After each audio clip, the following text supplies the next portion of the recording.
नमः हरे हराये नमः। हरे कृष्णा जी, आप सबका बहुत बहुत स्वागत है। मंगलाचरण आरंभ करते हैं। ओम नमो भगवते वासुदेवाय। ओम अज्ञानतिमिरान्धस्य ज्ञानाञ्जनशलाकया चक्षुरुन्मीलितं येन तस्मै श्रीगुरवे नमः। नमः ओम विष्णुपादाय कृष्णप्रेष्ठाय भूतले श्रीमते भक्तिवेदांत स्वामिनिति नामिने। नमस्ते सारस्वते देवे गौरवाणी प्रचारिणे निर्विशेष शून्यवादी पाश्चात्य देश तारिणे। जय श्री कृष्ण चैतन्य प्रभु नित्यानंद श्री अद्वैत गदाधर श्रीवासादि गौर भक्त वृंद। हरे कृष्ण कृष्ण कृष्ण हरे हरे, हरे राम राम राम हरे हरे। कार्पण्य दोषोपहत स्वभावः पृच्छामि त्वां धर्म सम्मूढचेताः। यच्छ्रेयः स्यान्निश्चितं ब्रूहि तन्मे शिष्यस्ते अहं शाधि मां त्वां प्रपन्नम्। हरे कृष्णा जी। भगवद गीता अध्याय 4 श्लोक नंबर 16 आरंभ करते हैं। ब्रजेश्वरी जी, आप पढ़ेंगे संस्कृत। हरे कृष्ण। किं कर्म किम अकर्मेति कवयोऽप्य अत्र मोहितः तत्ते कर्म प्रवक्ष्यामि यज्ञात्वा मोक्ष्यसे अशुभात्। हरे कृष्ण। हरे कृष्णा। किम क्या है, कर्म कर्म, किम क्या है, अकर्म अकर्म, निष्क्रियता इति इस प्रकार, कवयः बुद्धिमान अपि भी अत्र इस विषय में, मोहिताः मोहग्रस्त रहते हैं, तत् वह, ते तुमको, कर्म कर्म प्रवक्ष्यामि कहूंगा, यत् जिसे, ज्ञात्वा जानकर, मोक्ष से तुम्हारा उद्धार होगा, अशुभात अकल्याण से, अशुभ से। कर्म क्या है और अकर्म क्या है, इसे निश्चित करने में बुद्धिमान व्यक्ति भी मोहग्रस्त हो जाते हैं। अतएव मैं तुमको बताऊंगा कि कर्म क्या है, जिसे जानकर तुम सारे अशुभ से मुक्त हो सकोगे। हरे कृष्णा जी। बहुत ही अद्भुत श्लोक है। मैंने सोचा था कि तो बहुत सिंपल सा श्लोक होगा, पर जब हम प्रभुपाद जी के तात्पर्य को देखे तो हमें पता चला ये तो बहुत ऐसा अद्भुत श्लोक है, इतनी गहराई है। अभी हम लोग पहली लाइन को ही पूरा कवर नहीं कर पाए, अभी दूसरी लाइन अभी बाकी है। तो जहां पर भगवान श्री कृष्ण बोलते हैं, किम कर्म किम अकर्म इति कवयो अपयत्र मोहिताः। बड़े बड़े बुद्धिमान लोग, बड़े बड़े विद्वान लोग भ्रमित हो जाते हैं किस संबंध में, कि क्या करना है और क्या नहीं करना है। और ऐसा क्यों होता है?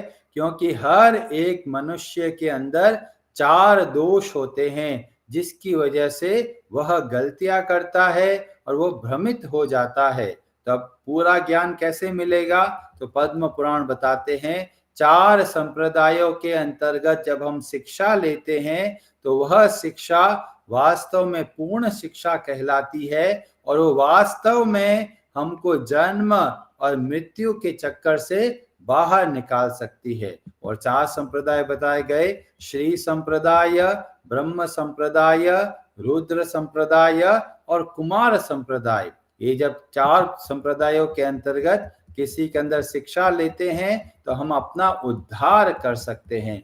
और फिर बताया गया कि भले ही भगवान आकर हमें को ज्ञान दे, ऐसा ज्ञान जो शास्त्रों के विरुद्ध है या शास्त्रों में बताया नहीं गया है, उसको बताया जाए तो ऐसे भगवान का उपदेश हमको नहीं सुनना है। और हमने बताया बुद्ध देव के बारे में, उन्होंने बौद्ध धर्म को चलाया, पर जो सनातन धर्म है उन्होंने बताया कि भगवान भले ही बुद्ध रूप में प्रकट हुए पर उनकी शिक्षाओं के हिसाब से नहीं चलना है, क्योंकि जो बौद्ध धर्म की शिक्षाएं है वह शास्त्रों के हिसाब से नहीं है। अब यहाँ पर कई लोगों का प्रश्न होता है, ठीक है प्रभु जी, हम खुद ही किताब खोलेंगे और शास्त्रों का अध्ययन कर लेंगे, इसमें समस्या क्या है? जैसे बहुत सारे बच्चे लोग किताब खरीद के लेके आ जाते हैं और वो पढ़ने लग जाते हैं और सोचते हैं हम तो इस सब्जेक्ट में एक्सपर्ट बन गए। जब सामान्य सब्जेक्ट के लिए भी हमको किसी गुरु की आवश्यकता होती है, तो क्या इतना अद्भुत ज्ञान प्राप्त करने के लिए क्या गुरु की आवश्यकता नहीं है? बहुत लोग सोचते हैं अरे किताबें खरीद के लेके आ जाएंगे, डॉक्टर बन जाएंगे। ऐसे डॉक्टर नहीं बन सकते। ऐसे ही कोई भी किताबें खरीद कर खुद के बलबूते पर शास्त्रों को, वेदों को, उपनिषदों को, पुराणों को, इतिहासों को नहीं समझ सकते। और ये क्यों होता है? तो बताया गया, इसका हमें जो नियम है उसका भी हमको वर्णन मिलता है हमारे उपनिषदों में। जैसा कि उपनिषद है श्वेताश्वेतर उपनिषद, और वहां पर 6ठे अध्याय के श्लोक नंबर 23 में बताया गया कि शास्त्रों का ज्ञान कैसे प्राप्त होगा। ये भगवान की वाणी है, यह भगवान से उत्पन्न हुआ अद्भुत वेद और शास्त्र है, ये कोई सामान्य व्यक्ति की बातें नहीं है। और इसीलिए अगर वेदों को, शास्त्रों को समझना है तो बताया गया किस तरीके से हमको समझना है। तो बोला गया, यस्य देवे परा भक्ति यथा देवे तथा गुरो। जब हम भगवान श्री हरि, भगवान श्री कृष्ण की भक्ति करते हैं और जैसी भक्ति भगवान में है उतनी ही भक्ति उनके भक्तों में, जो कि एक गुरु का रोल निभाते हैं। और जब ऐसे हम शास्त्रों का अध्ययन करते हैं तो क्या होगा? तो बोला गया, तस्यैते कथिता ह्य अर्थाः। जो भी अर्थ है शास्त्रों का उसका क्या होगा? प्रकाशयन्ते महात्मनः।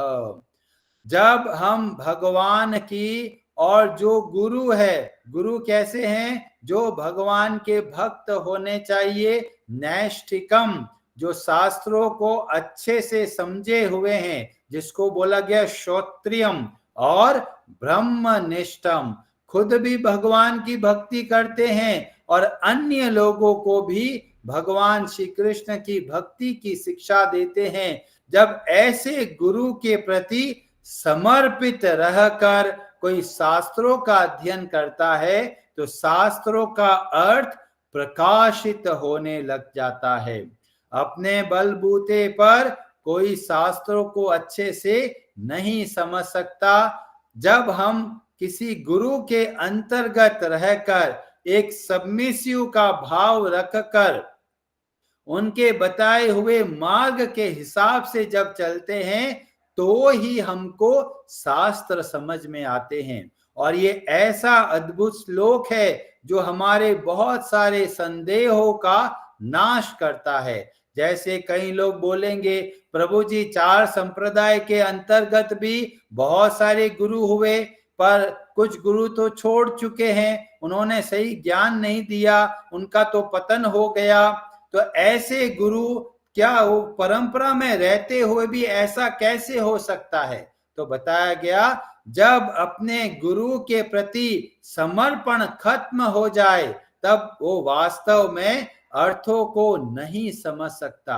तो किसी भी गुरु से हम शिक्षा लेना चाहते हैं तो बहुत जरूरी है कि वह भी एक शिष्य होना चाहिए, और शिष्य होना चाहिए एक गुरु पे, और वो गुरु कहां से जुड़ा होना चाहिए? परंपरा से। अगर गुरु के प्रति समर्पित नहीं है तो वो वास्तव में शास्त्रों को नहीं समझ पाएगा। इसीलिए गुरु की आवश्यकता है। कई लोग बोलते हैं, अरे जी हम तो फोटो को ही गुरु मान लेते हैं जी, हमको तो किसी गुरु की जरूरत नहीं है। तो बोला गया ये भी संभव नहीं है। क्यों? क्योंकि अगर किसी फोटो को ही गुरु मान लेते हैं तो उनसे प्रश्न उत्तर कैसे करेंगे? हमारे मन में द्वंद्व आता है, वो कैसे दूर करेंगे? और इसीलिए एक जीवित गुरु का होना बहुत जरूरी है। भगवान श्री कृष्ण इसी अध्याय में आगे चल के बोलते हैं, तद विद्धि प्रणिपातेन। प्रणिपातेन का मतलब होता है सबमिसिव का भाव रखना है। जैसा गुरु बताते हैं ऐसा पूरा करने का प्रयास करना है, और अगर पूरा नहीं कर पाते तो वापस गुरु को बताना है कि मैंने ऐसा किया पर मुझे वैसा समझ में नहीं आया, आप मुझको मार्ग बताइए। और इसीलिए बोला गया तद विद्धि प्रणिपातेन परिप्रश्नेन सेवया। जब हम प्रश्न करते हैं तब हमें रास्ता साफ होता है, हमें आगे बढ़ने में हमको मार्ग मिलता है। और इसीलिए एक जीवित गुरु का होना बहुत आवश्यक है, जो हमको समय समय पर बताए कि क्या करना है और क्या नहीं करना है। तो इस आधे श्लोक से हमको पता चल जाता है कैसे गुरु के समर्पित रहना है और किस तरीके से हमें वेदों का अर्थ समझ में आएगा। और ऐसा ही वर्णन हमको देखने को मिलता है मुक्तिकोपनिषद में, जहां पर बहुत सुंदर तरीके से वर्णन मिलता है। भगवान श्री राम और हनुमान जी के बीच में डिस्कशन चलता है, और वहां पर भगवान श्री राम बहुत सुंदर तरीके से बताते हैं कि शास्त्रों को किसको बताना है और किसको नहीं बताना है। पर लोग क्या करते हैं, अपने मन माने ढंग से किताब उठाते हैं और सोचते हमको तो शास्त्रों का ज्ञान हो गया। ये शास्त्रों का ज्ञान बहुत गहराई में है। इसको समझने के लिए हमें भगवान के भक्तों की आवश्यकता है, एक गुरु के प्रति समर्पण के भाव की आवश्यकता है। समर्पण का भाव नहीं है तो वास्तव में बाहर से भक्ति करेगा पर अंदर से अपने मन माने ढंग से कार्य करेगा। और जब अपने मन माने ढंग से कार्य करता है तो शास्त्रों को नहीं समझ सकता। तो मुक्ति का उपनिषद में बताया गया इदम अष्टोत्तर शतम, मतलब ये 108 जो उपनिषद है उसको क्या करना है, न देयम यस्य कश्चित, उनको नहीं देना है। किनको नहीं देना है? नास्तिकाय, जो नास्तिक है, जो भगवान पर भरोसा नहीं करते, ऐसे लोगों को शास्त्रों का ज्ञान नहीं देना चाहिए। अगर वो लेते हैं तो वो भगवान के अंदर दोष देखेंगे। दूसरा बोला गया कृतज्ञाय। कृतज्ञाय का मतलब होता है जिनके हृदय में कृतज्ञता नहीं है, जिनके हृदय में ग्रेटिट्यूड नहीं है, वो लोग शास्त्रों को नहीं समझ सकते।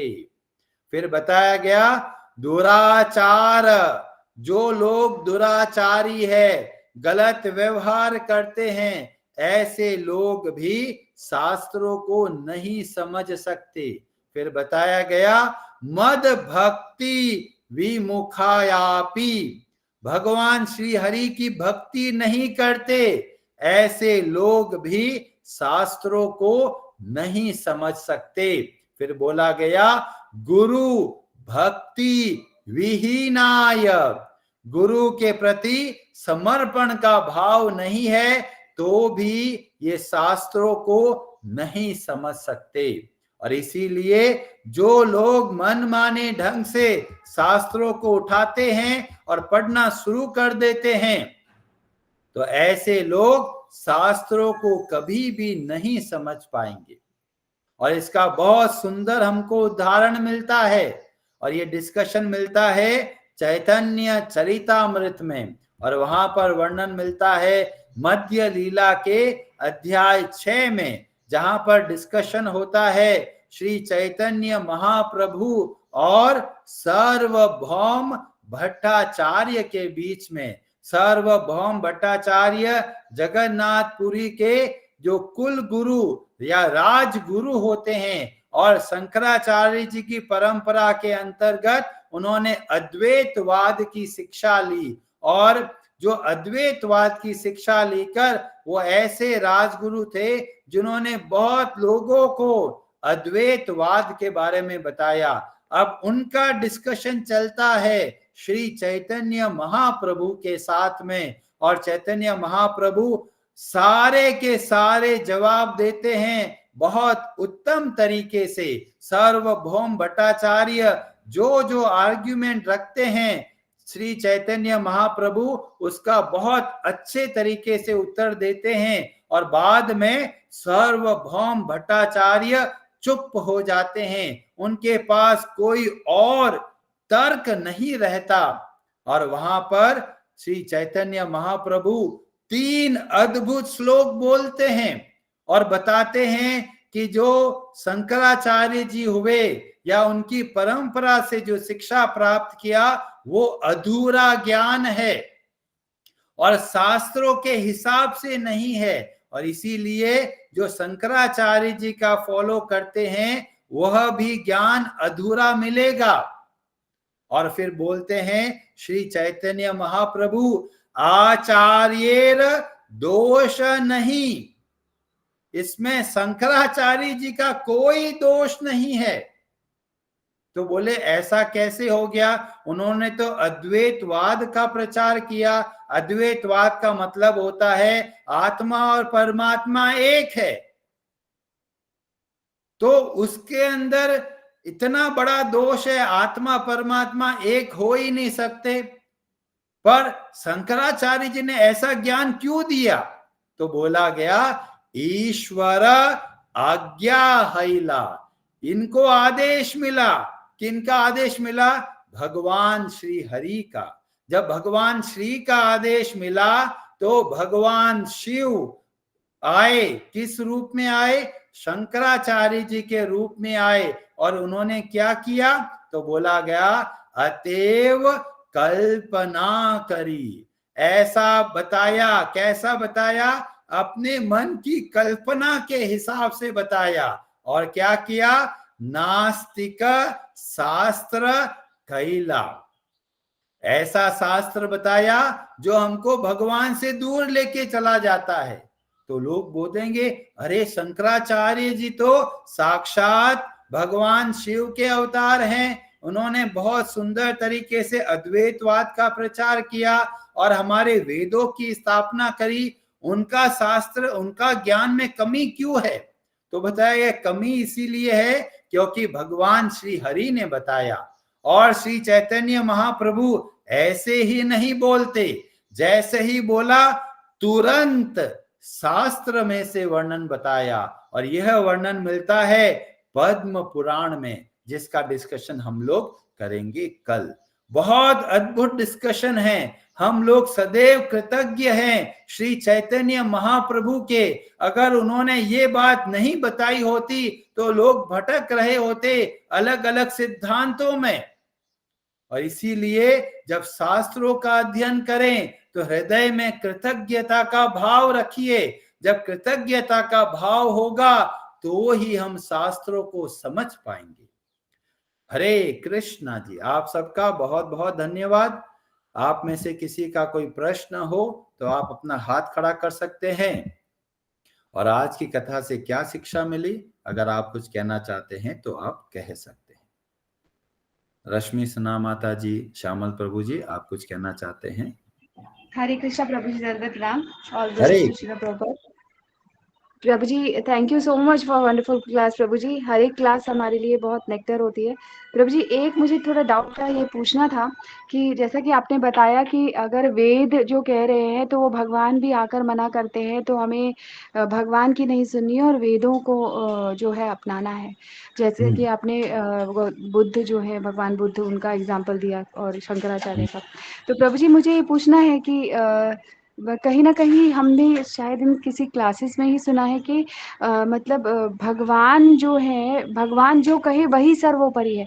अगर भगवान अर्जुन को, कर्ण को मारने को कहते हैं जब कर्ण जो है वो धर्मानुसार अवस्था में नहीं है, तो अर्जुन को वो मारना है उसे। और या फिर भगवान बोलते हैं कि भीष्म को मारो, तो मारना है। मतलब धर्मानुसार तो नहीं है ना प्रभु जी ये सब, फिर भी हमें भगवान की ही बात माननी है, चाहे वो शुभ हो या अशुभ। तो इसको किस तरह से समझे प्रभु? तो इसका हमको वर्णन मिलता है श्रीमद् भागवतम में, जहां पर बोला गया धर्मम तो साक्षात भगवत प्रणीतम। जैसा भगवान बताते हैं वैसा हमको आचरण करना है। पर भगवान जब बोलते हैं तस्मात् शास्त्र प्रमाणम, तो शास्त्रों के हिसाब से हमको चलना है। अभी कई बार द्वंद्व आ जाता है, जैसे अर्जुन के सामने दो धर्म है, एक है कुल धर्म, एक है क्षत्रिय धर्म, किसका पालन करना है? तो भगवान हमको क्लैरिटी देते हैं, पर जैसा क्लैरिटी देते हैं उससे हमको पता चलता है कि धर्म की गति बहुत सूक्ष्म है और इसीलिए एक गुरु की आवश्यकता होती है। किस समय कैसे कर्म को हमको करना है, कैसे कर्म को हमको नहीं करना, इसकी शिक्षा हमको मिलती है एक प्रामाणिक गुरु के अंतर्गत। अभी जैसे मैं ये टॉपिक आने वाला है, मैं जब बताऊंगा द्रोणाचार्य के बारे में, तब इस बात को मैं थोड़ा और बताऊंगा। कई बार ऐसा लगता है भगवान तो ऐसा बोल रहे हैं कि ये तो धर्म के विरुद्ध लगेगा, पर जब भगवान कुछ बोलते हैं तो साथ में बताते भी हैं कि वो ऐसा क्यों बोल रहे हैं। तो जब हम लोग इसका डिस्कशन चलेगा, महाभारत का कुछ एग्जाम्पल्स मेरे को बताना है, क्योंकि उस एग्जाम्पल से आपको पता चलेगा कि किसको हम शास्त्र के हिसाब से समझे, किसको हम शास्त्रों के बाहर समझे। थैंक यू सो मच प्रभु जी, थैंक यू। ठीक है जी, हरे कृष्णा जी। हरे हरे नमः।